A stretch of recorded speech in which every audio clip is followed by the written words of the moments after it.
Good evening बच्चों। जैसा कि कल हम लोगों ने पढ़ा था क्रिया के बारे में कि क्रिया क्या होती है। क्रिया की परिभाषाओं को हमने देखा था। जिस शब्द में से किसी काम के करने या होने का बोध होता है उसे हम क्रिया कहते हैं। क्रिया के दो भेदों के बारे में हमने पढ़ा था। सकर्मक क्रिया किसे कहते हैं और अकर्मक क्रिया किसे कहते हैं। तो सकर्मक क्रिया में जिस क्रिया में कर्म होता है उसे हम सकर्मक क्रिया कहते हैं और जिस क्रिया में कर्म नहीं होता है उसे हम अकर्मक क्रिया कहते हैं। इसी प्रकार आज हम क्रिया के कुछ अन्य भेदों के बारे में पढ़ेंगे कि क्रिया के कुछ अन्य भेद कौन कौन से होते हैं। तो हम देखते हैं कि क्रिया में कुछ अन्य भेद कौन कौन से होते हैं। तो 6 भेद होते हैं। 6 भेदों के बारे में हम लोग अच्छे से पढ़ेंगे। तो नंबर 1 हमारा आता है क्रिया के, पहले देखते हैं क्रिया के कुछ अन्य भेद। क्रिया के कुछ अन्य भेद। क्रिया के कुछ अन्य भेद। तो नंबर 1 हमारी होगी सहायक क्रिया। सहायक क्रिया। क्रिया के कुछ अन्य भेद में हम सबसे पहले देखेंगे सहायक क्रिया। तो सहायक क्रिया में मुख्य क्रिया की आवश्यकता करने वाले शब्द को या मुख्य क्रिया की सहायता करने वाले शब्द को सहायक क्रिया कहते हैं। मुख्य क्रिया की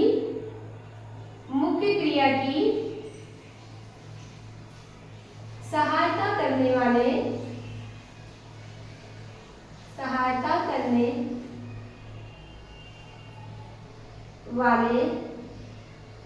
शब्द को सहायक क्रिया कहते हैं। क्रिया कहते हैं।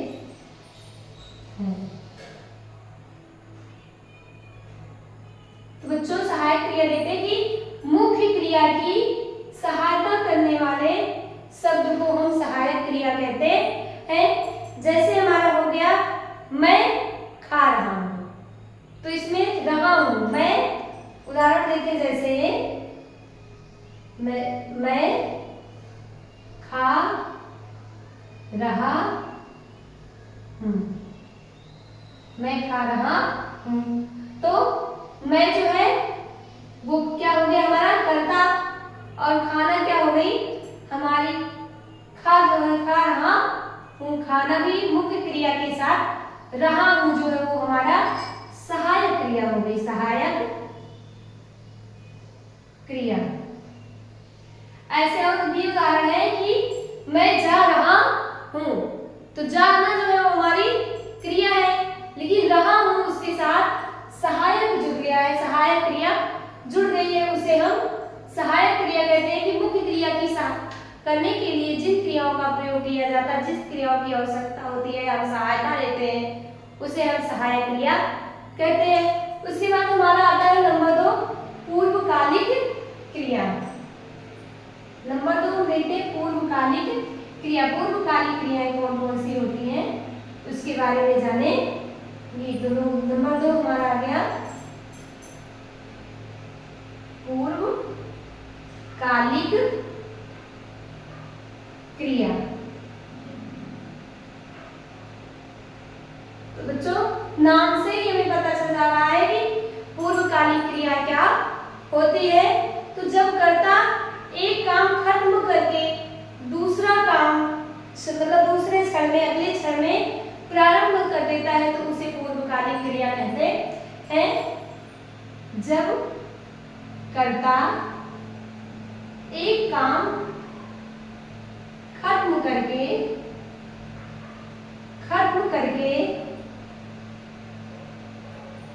दूसरे क्षण में दूसरा काम प्रारंभ कर देता है। दूसरा काम प्रारंभ कर देता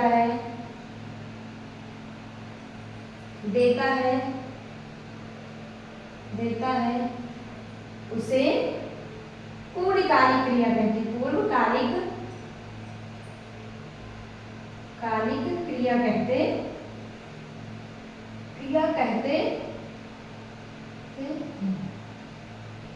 तो बच्चों हम देखते हैं कि जब कर्ता एक काम खत्म करके दूसरे क्षण में दूसरा काम प्रारंभ कर देता है तो उसे हम क्या कहते हैं, पूर्वकालिक क्रिया। जैसे हो गया मैं पढ़कर सोने जाऊंगा या मैं खाकर पढ़ने जाऊंगा, तो करने के बाद एक काम करने के बाद दूसरा काम शुरू कर रहा है तो उसे हम क्या कहेंगे, पूर्वकालिक क्रिया। देखो मैं पढ़कर, जैसे मैं पढ़कर सोने जाऊंगा।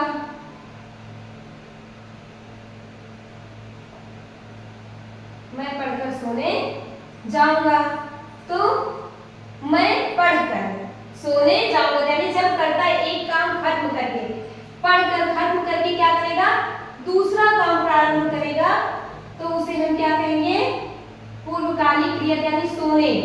ये भी काम हो गया यानी क्रिया हो गई और ये भी हमारी काम हो गया यानी क्रिया हो गई। दोनों हमारा क्या हो गया, काम। एक काम करने के बाद मतलब पढ़ने के बाद सोने का काम कर रहा है तो इसलिए यहाँ पे हमारी हो गई पूर्वकालिक क्रिया यानी एक काम खत्म करने के बाद दूसरा काम प्रारंभ कर रहा है तो उसे हम पूर्वकालिक क्रिया कहते हैं। फिर हमारा तीसरा आता है प्रेरणार्थक क्रिया।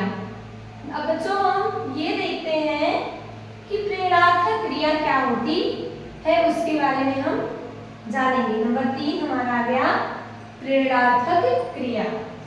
तो तीसरा देखते हैं हम प्रेरणार्थक क्रिया। अब हम इसको देखें बेटा कि प्रेरणार्थक क्रिया क्या होती। तो जिस क्रिया में कर्ता स्वयं न कार्य करके दूसरे व्यक्ति को काम करने के लिए प्रेरित करता है उसे हम प्रेरणार्थक क्रिया कहते हैं। जिस क्रिया में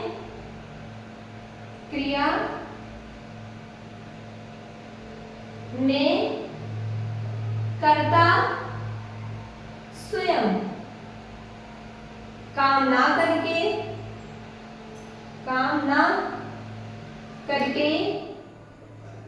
दूसरे व्यक्ति को काम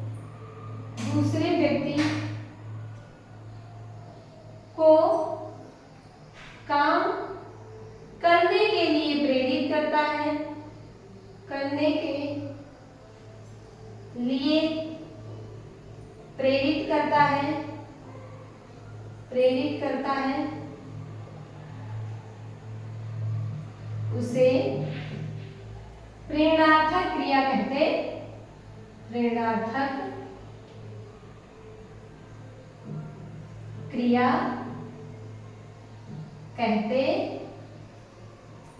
कहते हैं। तो बच्चों इसको हम देखते हैं कि जिस क्रिया में कर्ता स्वयं अपना काम ना करके दूसरे व्यक्ति को काम करने के लिए प्रेरित करता है उसे हम प्रेरणार्थक क्रिया कहते हैं, क्योंकि नाम से ही हमें पता चल रहा है जा रहा है कि दूसरे को प्रेरित कर रहा है, कि जिसमें कर्ता अपना काम स्वयं ना करके दूसरे को काम करने के लिए बोल रहा है, प्रेरित कर रहा है, उसे हम प्रेरणार्थक क्रिया कहते हैं। जैसे राम श्याम से पत्र लिखवाता है। तो बच्चों इसमें देखो राम करता है लेकिन वो अपना काम खुद स्वयं ना करके श्याम से अपना काम करवा रहा है, तो श्याम जो है वो हमारा प्रेरणार्थक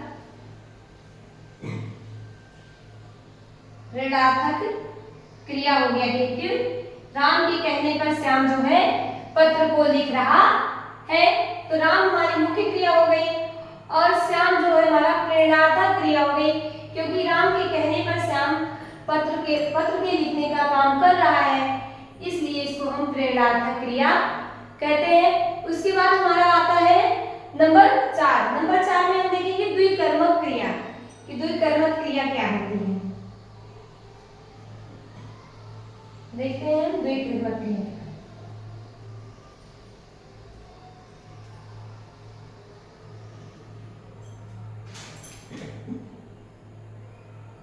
नंबर द्विकर्मक क्रिया, हम नंबर 4 देखते हैं द्विकर्मक क्रिया के बारे में कि द्विकर्मक क्रिया क्या होती है। अब द्विकर्मक जैसे बच्चों की नाम से ही पता चल रहा है कि द्विकर्मक जिस क्रिया में 2 कर्म होता है उसे हम द्विकर्मक क्रिया कहते हैं। नाम से ही हमें द्विकर्मक मतलब पता चल रहा है कि जिस क्रिया में 2 कर्म होता है उसे द्विकर्मक क्रिया कहते हैं। जिस क्रिया में 2 कर्म होता है, 2 कर्म होता है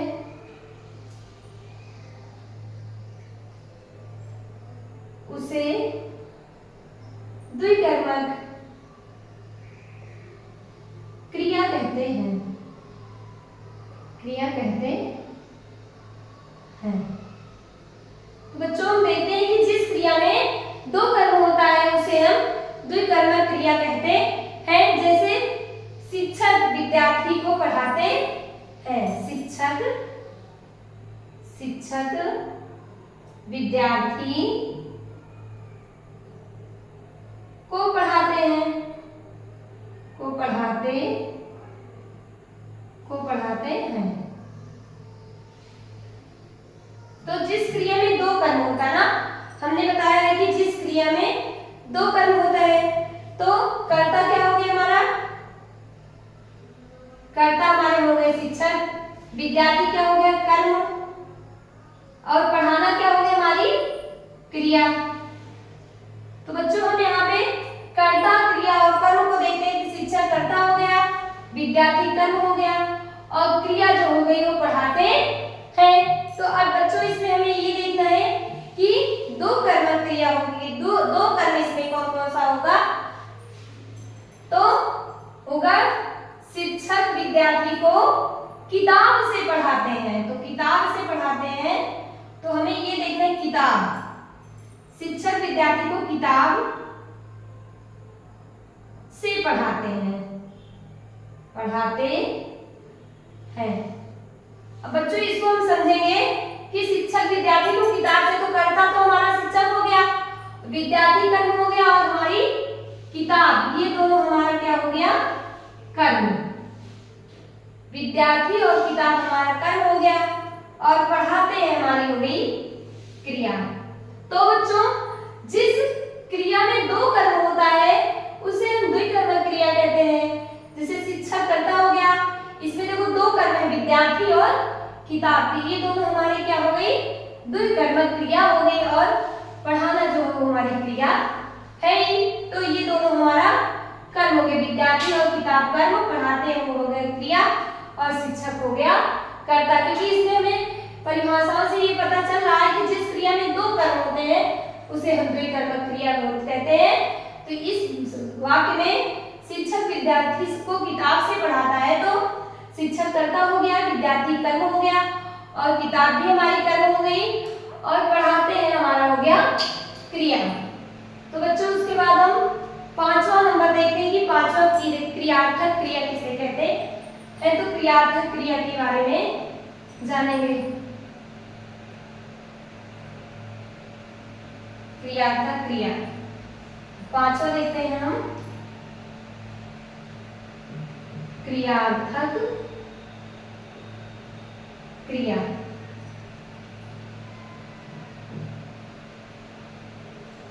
क्रियार्थक क्रिया के बारे में कि जानेंगे कि जैसे कि बच्चों हमें नाम से भी पता चल रहा है कि जिस क्रिया का प्रयोग मुख्य क्रिया से पहले संज्ञा के रूप में होता है। तो देखते हैं जिस क्रिया का प्रयोग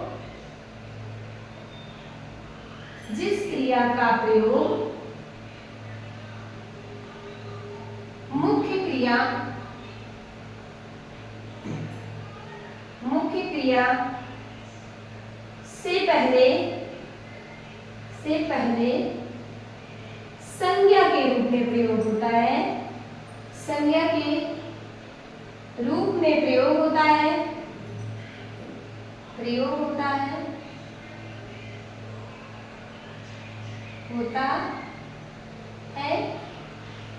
उसे क्रियार्थक क्रिया कहते हैं, उसे क्रियार्थक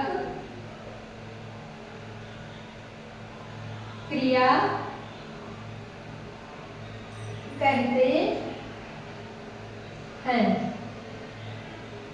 जिस क्रिया का प्रयोग मुख्य क्रिया से पहले होता है उसे हम क्रियार्थक क्रिया कहते हैं। जैसे वो टहलने के लिए गया था, यानी टहलना क्या हो, क्रिया है।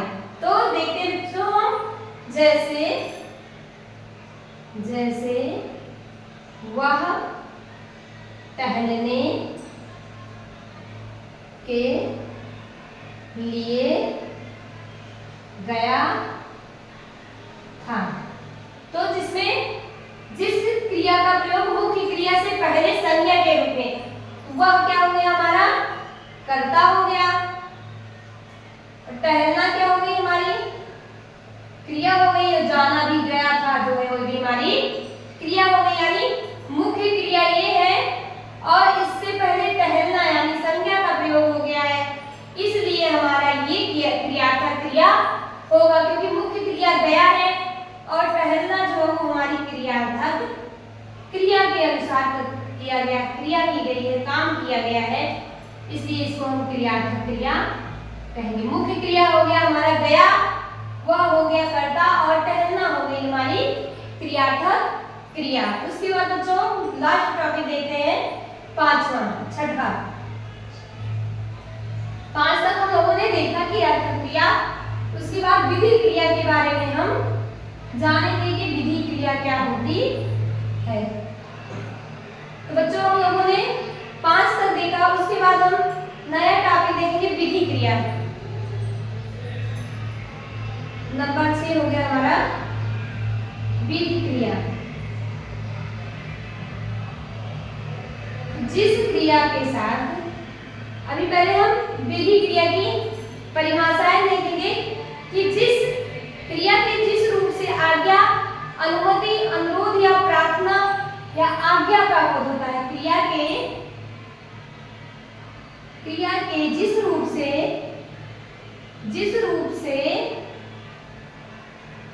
आज्ञा, अनुमति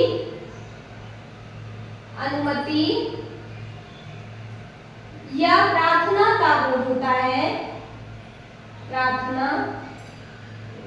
का बोध होता है, उसे हम विधि क्रिया कहते हैं। विधि क्रिया कहते हैं। तो बच्चों हम देखते हैं विधि क्रिया क्या है। तो जिस क्रिया के रूप से आज्ञा, अनुमति या प्रार्थना का बोध होता है उसे हम विधि क्रिया कहते हैं। जैसे जिस क्रिया से आज्ञा या हमें आज्ञा दी तुम बाहर जाओ, या बड़ों का कहना मानो, यानी अनुरोध किया गया है, जैसे हम देखते हैं, जैसे बाहर जाओ, या हो गया हमारा कि